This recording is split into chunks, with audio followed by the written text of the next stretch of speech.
한양교회 성도 여러분 안녕하세요. 신예진 전도사입니다. 3월 10일 주만나는 빼앗긴 언약궤라는 제목으로 본문은 사무엘상 4장 1절에서 11절까지 말씀입니다. 사무엘이 선지자로 세워진 뒤에 이스라엘은 블레셋과의 전쟁이 있었습니다. 그런데 이 전쟁에서 이스라엘은 2번이나 패배하고 맙니다. 오늘 본문을 통해 그들이 패배한 이유와 진정으로 의지해야 할 대상은 누구인지 함께 묵상하기 원합니다. 첫 번째는 우상이 되어버린 언약궤입니다. 2절과 3절입니다. 블레셋 사람들이 이스라엘에 대하여 전열을 벌이니라. 그 둘이 싸우다가 이스라엘이 블레셋 사람들 앞에서 패하여 그들에게 전쟁에서 죽임을 당한 군사가 4,000명가량이라.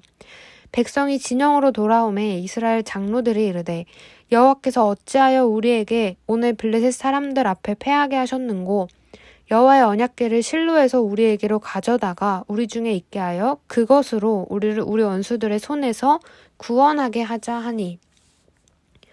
백성들은 블레셋과의 첫 번째 전쟁에서 패하자 그 원인을 찾는데 그들이 찾은 원인은 바로 하나님이 함께하지 않으셨다는 것이었습니다.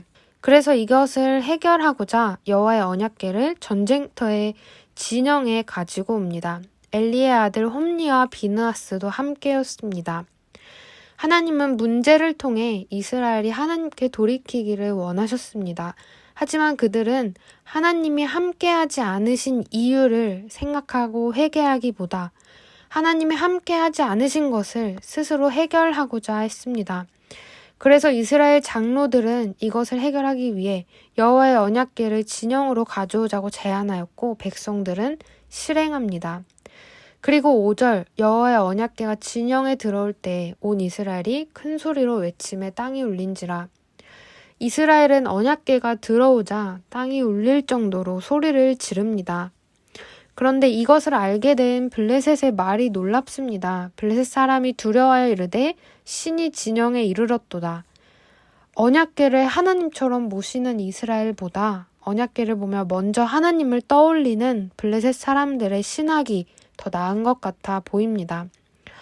본문은 계속해서 이스라엘이 여호와의 언약궤를 의지하고 있음을 보여줍니다. 여호와의 언약궤, 그것, 하나님의 언약궤 등 하나님 자체가 아닌 하나님의 언약궤만을 의지합니다. 이스라엘 백성들은 언약궤를 승리를 위한 부적처럼 사용했습니다.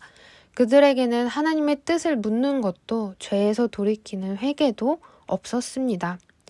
하나님보다 하나님의 그 어떤 것만을 사모할 때 이것이 바로 오늘 본문 속의 여호와의 언약궤가 되는 것입니다. 두 번째는 블레셋에게 빼앗긴 언약궤입니다. 블레셋은 언약궤가 들어온 소식을 듣고 화로다 말하면서도 다시 강하게 되며 대장부가 되라 라며 군사들의 사기를 끌어올립니다.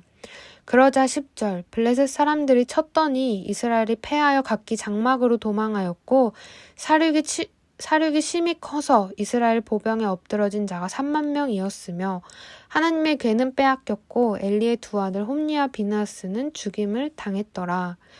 4,000명이 죽었던 첫 번째 전투 이후 또다시 치러진 두 번째 전투에서는 무려 30,000명의 보병이 죽임을 당했습니다. 그리고 궤를 빼앗기고 홈리와 비느하스도 죽게 되었습니다. 첫 번째 전쟁과는 비교할 수도 없이 처참하게 패배하게 된 것입니다. 언약궤가 진영에 들어왔을 때 백성들은 승리를 기대했을 것입니다. 하지만 하나님은 더 큰 패배를 겪게 하셨습니다. 언약궤는 하나님의 임재를 상징합니다. 하지만 언약궤가 하나님은 아닙니다. 이스라엘이 잘못된 신앙과 신학으로 언약궤를 의지하자 이스라엘은 패배하였고 블레셋이 언약궤를 빼앗아 가기까지 하였습니다.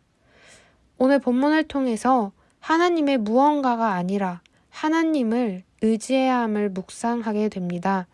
오늘도 하나님 한 분만을 믿음의 대상으로 모시고 또 바른 신앙과 바른 신학으로 하나님을 바르게 섬기는 저희가 되기를 소망합니다.